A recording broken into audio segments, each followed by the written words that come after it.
Nigeria's president offers relief for civilians displaced by Boko Haram's insurgency in Borno State.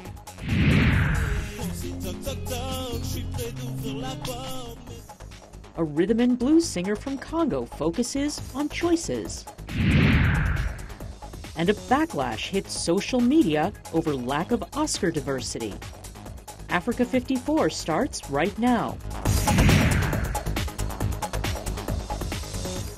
Hello and welcome. I'm Vincent McCory. This is Africa 54. We begin in Nigeria, where beleaguered President Goodluck Jonathan is promising some relief for civilians displaced by Boko Haram's insurgency in northeastern Borno State. Mr. Jonathan, who is seeking re-election, made a visit to the state capital of Maiduguri Thursday. He has been criticized for not doing enough to push back the insurgents who earlier this month burned down homes in the area, forcing many to flee their homes for safety. As a president, I feel traumatized whenever I hear about these excesses. I feel very burdened. But let me reassure all Nigerians and indeed the internally displaced person that government is working very hard to make sure that you don't stay in these camps for too long. Well, Boko Haram's dominance in the northeast and the ongoing violence have raised doubts about whether voting in the February 14th presidential election can take place in the northeastern state. Meanwhile, Chad will send a large number of troops to neighboring Cameroon to help it fight increasing incursions from Boko Haram. Well, in less than 2 weeks, the militant group Boko Haram has seized a key military base in northeastern Nigeria, strapped a suicide bomb on a 10-year-old girl that killed 16 people, attacked another base in neighboring Cameroon, and directly threatened that country's president, Paul Biya. As Nigeria prepares for presidential elections next month, some wonder if voting will be possible in some parts of Nigeria with the rampant insecurity linked to the militant group. VOA's Maria Madiallo reports. There was just a loud explosion. Somebody came with a bike. Eyewitness Kamil Usman describes a suicide bomber who blew himself up this week, killing 2 people and wounding 14 outside a mosque in the northeastern Nigerian city of Gombe. This was the latest in a string of violent attacks blamed on the Islamist militant group Boko Haram. Although there was no claim of responsibility, the growing insecurity linked to the group has many worried. What they have done with respect to the slaughter recently is a crime against humanity. While visiting Bulgaria Thursday, U.S. Secretary of State John Kerry referred to the group as one of the most evil terrorist entities on the planet. Boko Haram continues to present a serious threat, not just to Nigeria and the region, but to all of our values and to all of our sense of responsibility regarding terrorism. Nigerian government spokesman Mike Omeri said his country urgently needs more concrete support from abroad to fight the militants. The United States, France, UK and so forth, and China offered to support. But most of those supports in terms of surveillance and tactical conversations or advice and so forth and so on. So we need to go beyond that. Whitney Schneiderman is a non-resident fellow at the Brookings Institution. At the end of last year, Nigeria said to the U.S., look, we really don't want your training. Nigeria wanted some of our helicopters. The U.S. said, we've got concerns about your human rights issues with your military. And the fact that we couldn't bridge that difference, I think, is a very sad commentary on a relationship that is probably one of the most important relationships in Africa. Campaigning is in full swing as the country prepares for the February 14th presidential election. Analyst Sylvester Okere, a Nigerian living in the United States, says that people who plan to vote need to be confident they'll be safe. The most important thing Nigerian community wants is security and opportunity to strive. So, and without security, you can't strive. Without security, you can't have commerce. Without security, you can't even worship. You see, they attack churches and mosques. So without security, you can't go to school. Satellite images released by Amnesty International this week show the devastation caused by Boko Haram in and around the town of Baga and illustrates how little security exists in certain parts of Nigeria less than a month away from the election. Mariama Diallo, VOA News, Washington. Well, organizers of the Bring Back Our Girls campaign are stepping up their call for more voices in the advocacy, with visits to former President Olusegun Obasanjo and Nobel laureate Wole Soyinka. Nigerians are being encouraged to voice their condemnation of the abduction of the Chibok schoolgirls by Boko Haram. The memory is still fresh as the Bring Back Our Girls advocacy group continues to voice out its condemnation of the abduction. It's not fair. It's not a joke.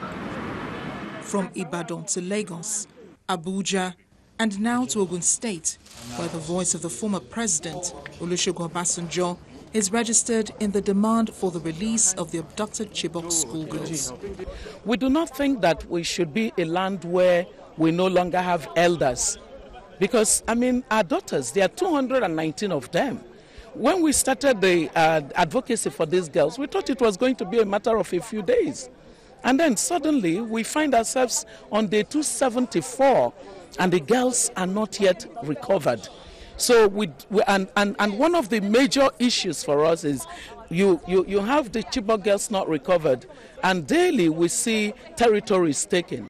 I never lose hope on anything, but that we will get those girls back intact, in full, together is an impossibility, and we shouldn't delude ourselves. The next port of call is residence of the Nobel laureate, Professor Wole Soyinka. The meeting here is an emotional one. We've lost the girls, not to death per se, but indeed we've lost them. Because there is no how our Laraba, Kauna, Aisha will come back the same way they left. We will not abandon them. We will not abandon them. We will not abandon a duty towards us, which is that we know what happened to them, that we can have closure one way or the other. But in my view, we shouldn't even have closure. We must assume, we must embrace, and then try to compensate for this burden of guilt.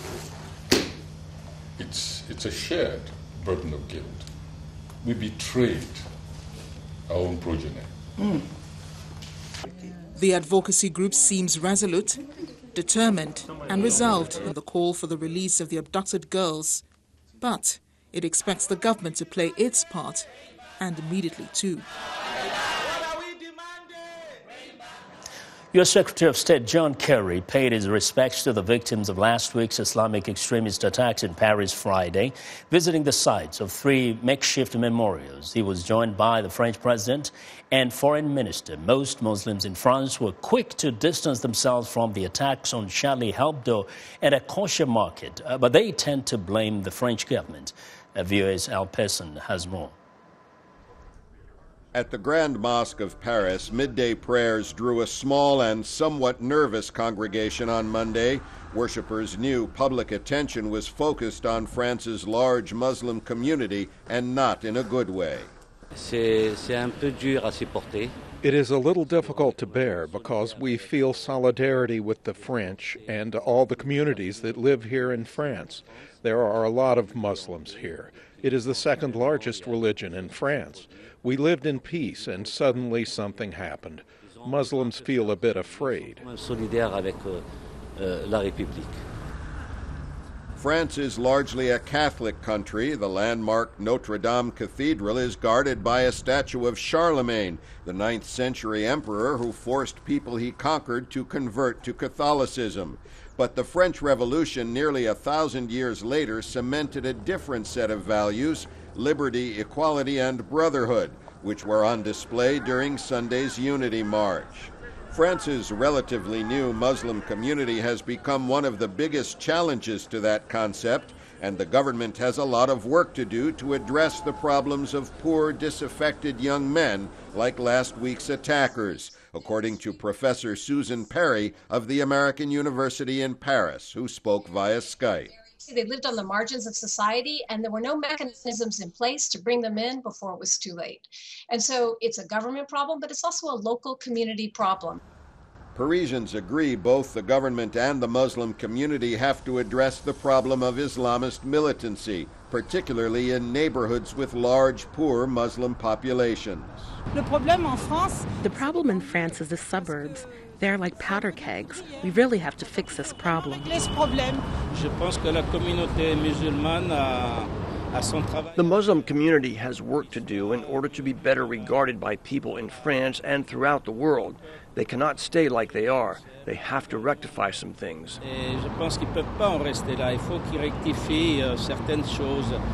But at the mosque, people put most of the responsibility on the government. Actually, I don't think that it's only an Islamic problem, but maybe it's more deeper. The problem is more deep, and maybe it's a social problem.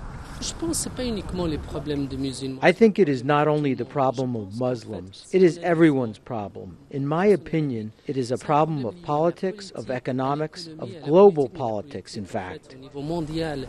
Osman was among the few who said French Muslims could also do more. I think they could, in fact, work on education, really on the basics of what Islam is, that Islam truly teaches tolerance above everything. The attacks make that message a hard sell, but the violence also forged a cross-cultural alliance for tolerance that many hope will be stronger than the fear and mistrust that were the first reactions. Al Pessin, VOA News, Paris.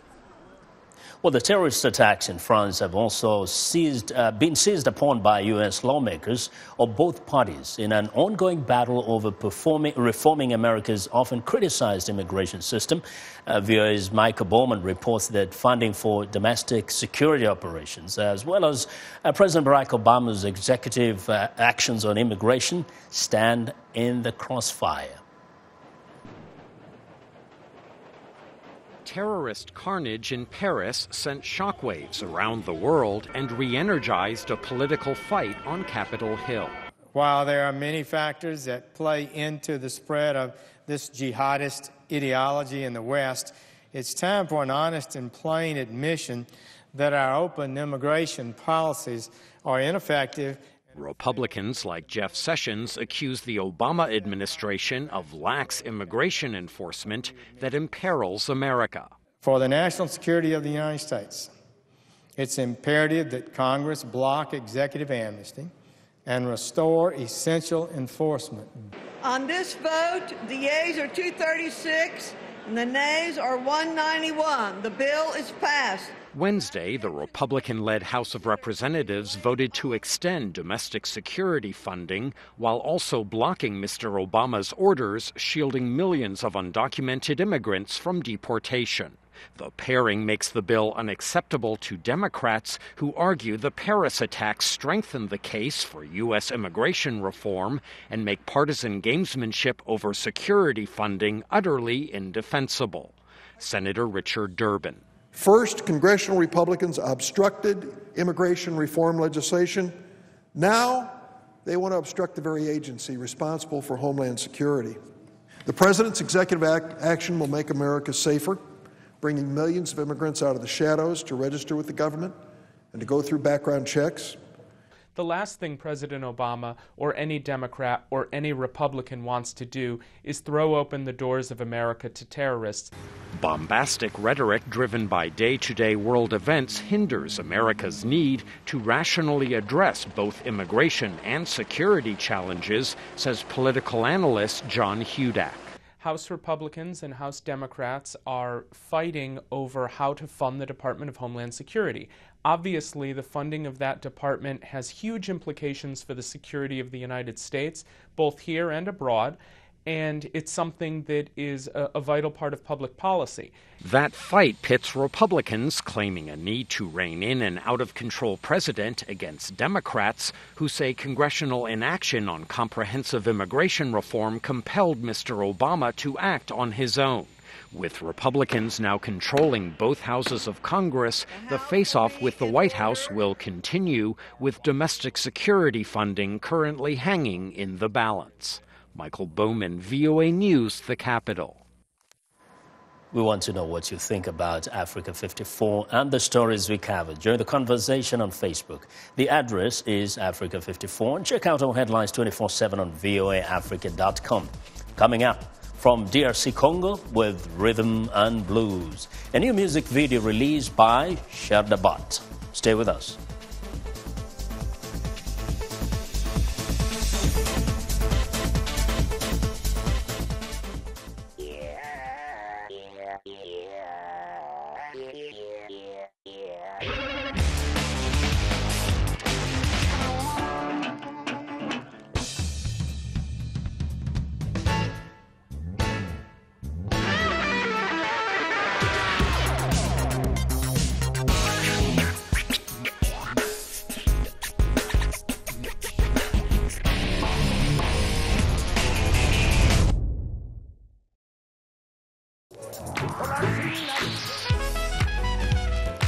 I wanted to present music and a side of American culture that is most important to me, that is a part of who I am. They're going to get some incredible performances.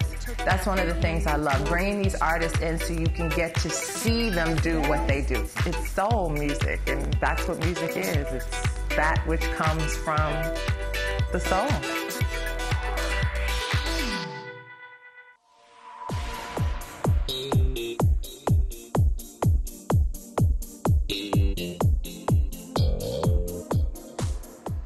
Welcome back. It's Music Maker Friday, and I am delighted to introduce Shadabat, an R&B singer from Congo who currently lives here in the United States. Shadabat, welcome to Africa 54. Thank you so much. And first, very quickly, tell us who you are. Who is Shadabat? Yes, Shadabat is an African artist, Congolese. I'm from Congo, DRC. So, I'm working on my album. This is my first album. So, that's why, I came here to present my CD and to... So you've done the entire CD from here. Yeah. So what is the CD all about? Give us a sense of, what it is. The CD is about the thunder. The thunder of the music. It's my first album. Yeah. The title of the album is Le Tonnerre. It's in French, but in English means the thunder of the music. Thunder of the music. So we're gonna feel some thunder in the music. Yeah. So what is the song we are going to watch right now? You have a new released video. Yes. The song we're gonna watch right now is Le Choix, which means choice. Means choice. Yeah, but in the song I'm talking about is all about your choice and choices you make. Yeah. Let's watch this video, and maybe you tell us a little more about it later. The show. Studio, John Fleming Photography, Shadabat. C'est le moment que je tout donnais, c'est un moment que jamais tu le sais. Tes décisions ne sont pas mes visions, aucun déco, tu le sais. Quand c'est toc toc toc, je suis prêt d'ouvrir la porte, mais si ça déco, tu le sais. Tes décisions ne sont pas mes visions, aucun déco, tu le sais. Si tu sais, je suis parti loin de toi, car tu as fait le choix. Maintenant je me suis envolé loin de toi, car tu as fait le choix. Où est ces rapports entre nos voix? Car tu as fait le choix pour entrer ensemble sur ta voie. C'est l'anima chante pas.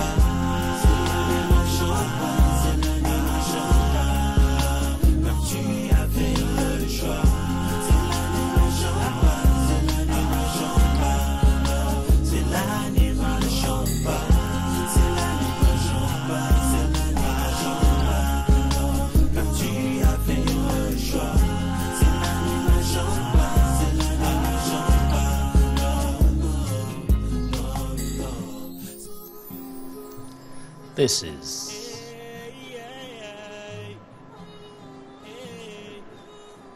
This is beautiful. I have to say, I love this music. I love this video. A very decent job you did there. But tell me a little bit, what inspired you to write this particular song and even the entire album? I mean, the song really is all about the choice we made sometimes, you know, in the relationship, you know. Yeah. You know, I'm young, you know, I have been through a lot of relationship and I learned a lot that sometimes we make a decision to stay with somebody and to leave someone because of something that you find in your life. Yeah. And then after that you start to regret. So that's the reason why I sing in the song. I'm talking about like the choice that you made, and then right now I'm just far away from you, so it's really hard for you to get me back. So it's the consequence of the... Think about the consequences of the choices you made. Yeah. And how did you fall into this category of music, this genre? I know in Congo mostly we associate it with the ndombolo and the really fast-paced kind of Afro-pop. Yeah, I know.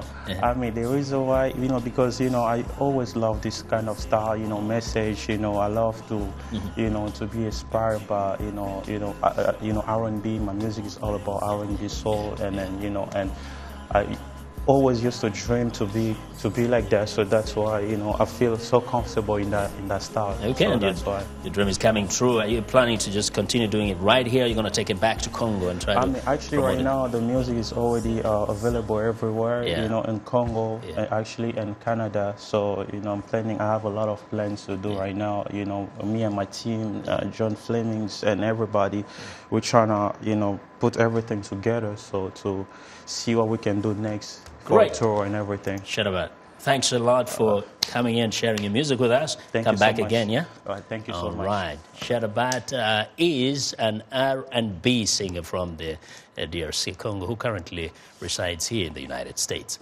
Well, it's time now for a short break. Still to come on Africa 54. The Oscar nominations are out.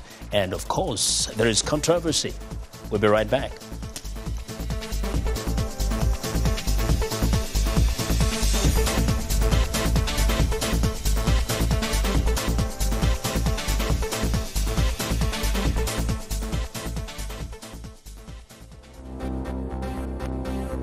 If you've just joined us, I'm Mariama Diallo, and here is a quick recap of today's headlines. In Nigeria, President Goodluck Jonathan meets survivors of what is thought to be Boko Haram's worst attack in its 6-year insurgency. In Mozambique, Filipe Nyusi is sworn in as the country's 4th president on Thursday, succeeding his mentor, Armando Guebuza. And the World Health Organization says that the Ebola outbreak in West Africa appears to be slowing down. And finally, in Togo, Voodoo sect elders allowed children to seek formal education after calls by local and international child rights groups. That's it for today. Thanks for watching. We'll see you next time.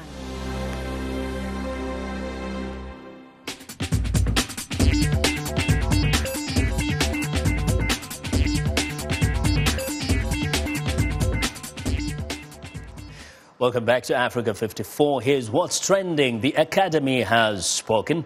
Director Wes Anderson has crossed over from art house darling to Academy favorite. His offbeat dramedy, The Grand Budapest Hotel, scored 9 nominations, equaling Alejandro González Iñárritu's unconventional genre-defying film Birdman for the most nominations. Now, the most obvious snub was Selma Hayek Divani's biopic about Martin Luther King Jr. Despite a nod from Best Picture and Best Original Song, the film's director and the actors were shut out in their respective categories. Well, Selma's snub has created a backlash on social media. David Oyelowo missed out on Best Actor nominations, but more surprisingly, Ava DuVernay was not acknowledged in the Best Director category, a nomination that would have been the first for an African-American woman. Many took to Twitter to express their disappointment, but here's an interesting fact. DuVernay is actually the 10th woman whose film has been nominated for Best Picture, while she herself didn't get a Best Director nod. And that is what is trending today.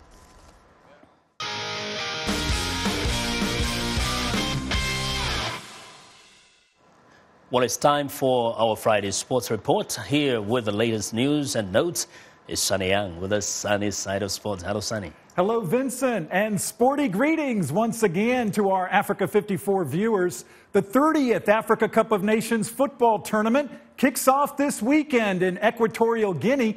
Let's take a look at the first round groups for the 16-team competition.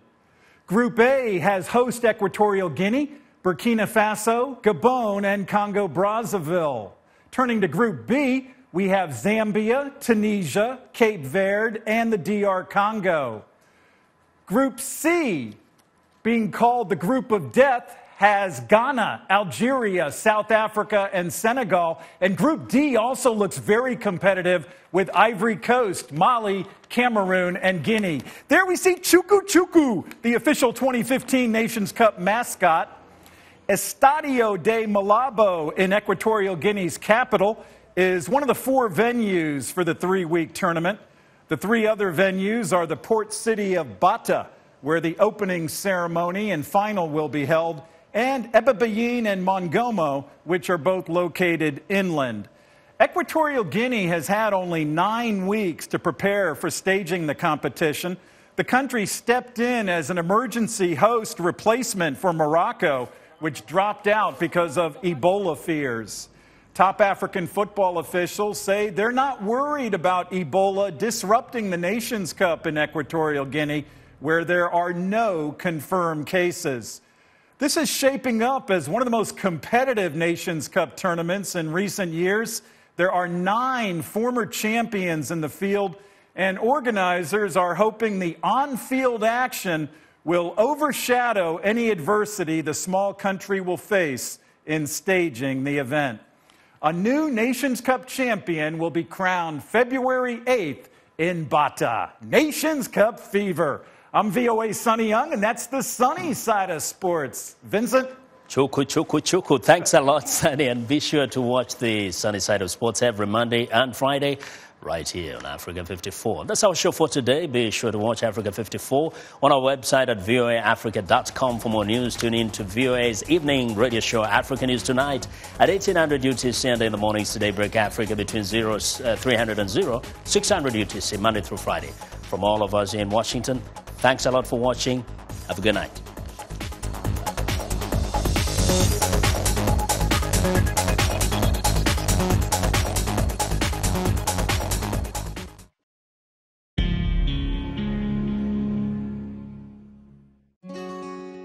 Dr. Martin Luther King was the essential element in the transformation of the country. He tried to help African Americans, and it was something that changed our world. It was something that I grew up knowing. The words and leadership of Dr. King inspired me. We were fortunate to have one just when we needed him. How do you see the world? I see countries in turmoil. I see our planet changing. I see people at peace. No matter how you see the world, you'll get an unbiased and uncensored view of it on Voice of America. On television, radio, online, and mobile. In more than 40 languages all day, every day. Millions of people tune us in. How do I see the world? On Voice of America.